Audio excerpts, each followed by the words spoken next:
Okay, so with that description, Stefan, do you feel that that method ends up producing any biases in the data, and biases that affect the way you interpret results that come out?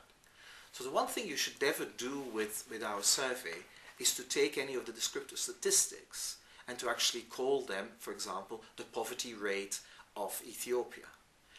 You should clearly never do that, simply because that's not the nature of the sample.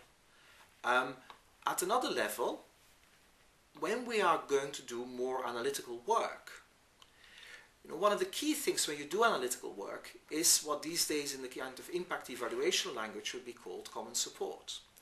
And with that kind of concept, if you compare the distribution of the characteristics of people that we have in our sample, they are actually covering, broadly speaking, the distribution of the characteristics we would find in national data.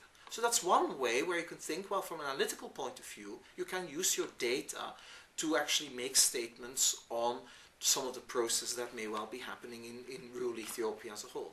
However, it's very sensible to always be cautious, and indeed most of the more recent papers we wrote on the data would refer to evidence from 15 villages from rural Ethiopia. And it's the sensible way of doing it. But it doesn't mean that there is no validity to anything that we are finding. Not least because we're doing a longitudinal sample.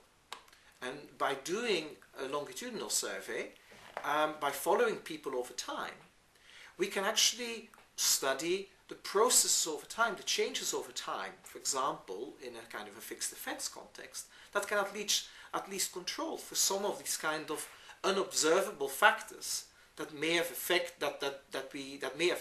some of the inference of our analysis. And if we are willing to say that some of the biases in our sample are to do with fixed characteristics, particular types of people we may not have exactly in the sample, then we could argue that in a dynamic sense we could do quite a lot of the analysis still as one would want to do in careful analysis.